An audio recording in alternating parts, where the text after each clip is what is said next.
Hi, it's Mr. Yi. I'm going to do a quick little demo on how I created this design for my color project, our color project, in Adobe Sketch. Alright. First, you want to open a new project, hit the plus sign on the bottom right, choose the size you want. I'm going to choose the 8.5 by 11, 300 DPI. I could use two fingers on the screen to zoom in or zoom out. Then you go to the left side where your tools are, and you're going to pick your brush. You have all different kinds of settings, different kinds of brushes. You got watercolor, you got acrylic, you got pens, markers, pencils, all kinds of stuff. Choose your color by going over the color swatch on the bottom. Top one, by move your finger up or down, will select how thick you want or thin you want the brush to be. The middle circle is the opacity, or they call it flow. That's how opaque it is. Alright, then you start to design your project. This one is the piece that's inspired by Piet Mondrian. Basically anything abstract will fall into this category, using Mondrian as your inspiration.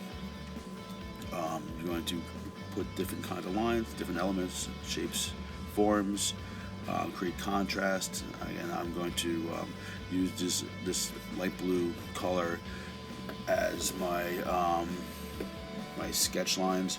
Okay, so it's going to be on a separate layer. If you look on the right side, you see two squares and a plus sign. The plus sign means add a layer. Each of those other two squares are a layer. You got my background layer on the bottom, sketch layer on top. You can make as many sketch layers as you want.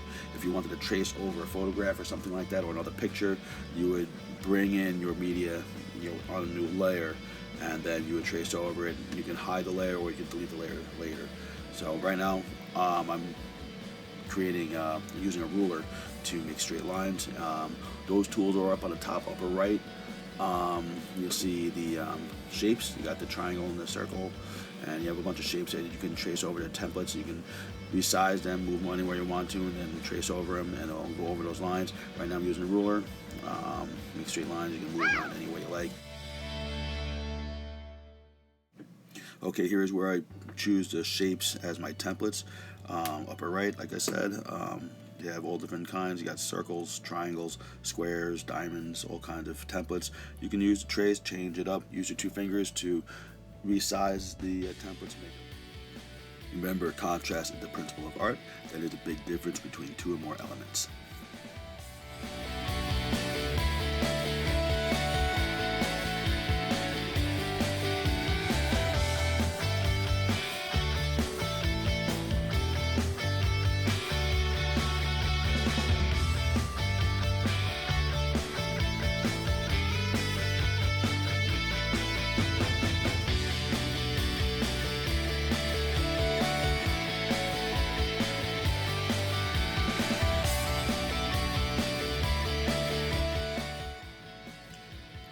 Okay, here I'm going to, on the right side, add another layer. I'm going to create a sketch layer where I'm going to put all my colors. Right, so I'm going to do all my painting on one layer. I'm going to keep the guidelines, the blue layer, which I will hide later on. But for now, I'm going to create a new layer, and then plus sign, again, creating a sketch layer. You can see how a new layer showed up there, and that's where all my painting is going to go. So before you can actually start painting, you got to choose what color scheme you're going to use. I will use a complementary color scheme, which means the two colors are opposites on the color wheel. So I'm going to use violet and yellow. Those are Lakers colors. That's an easy way to remember. You can use those two colors plus all the different shades and tints and so forth, and values of each color. You can also use neutral colors like black, white, gray, and I chose a watercolor brush, watercolor paint. You can see how it's bleeding and dripping. It looks like it's wet, right? So you can do a wet on wet kind of effect. Really cool. The fan that's on the bottom on the left side underneath the brush, and the different effects. You can hit the brush, and that will dry the whole canvas, if you will, and it'll freeze the effect of the dripping paint right where it is.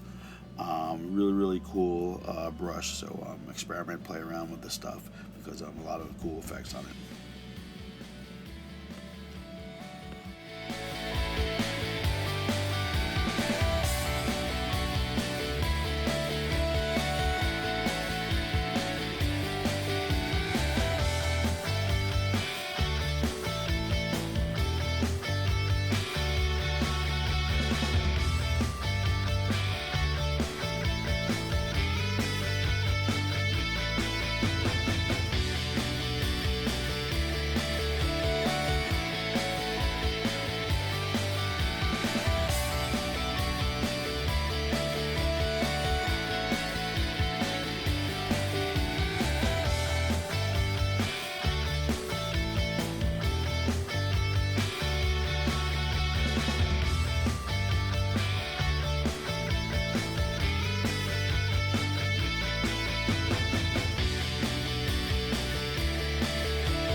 So here I make a fourth layer so I can put all my inked lines on top. So I made an inking layer, so all my black lines that are going to lay on top of everything to neaten everything up is going to be on this one layer, right? So it's separate from my color layer.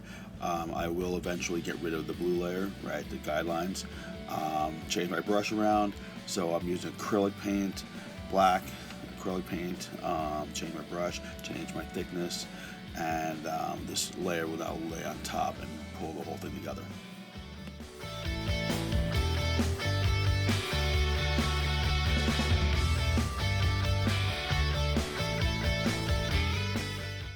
Don't forget to sign your work. Remember, you put it somewhere towards the bottom to make sure the signature doesn't distract from the rest of the drawing. And also, at some point, I click on the sketch layer where my blue lines are, and I hide it by hitting the eyeball. Okay, now that everything is done, this is where we start. This is where we save our project. You go to the icon at the top upper right, and you save it. You upload it.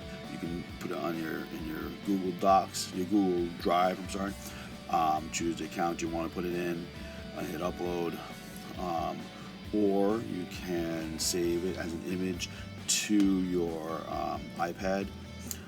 Save the files, change the title, put what you want in there. There's all different places you can save it to, OneDrive, Google Drive, etc.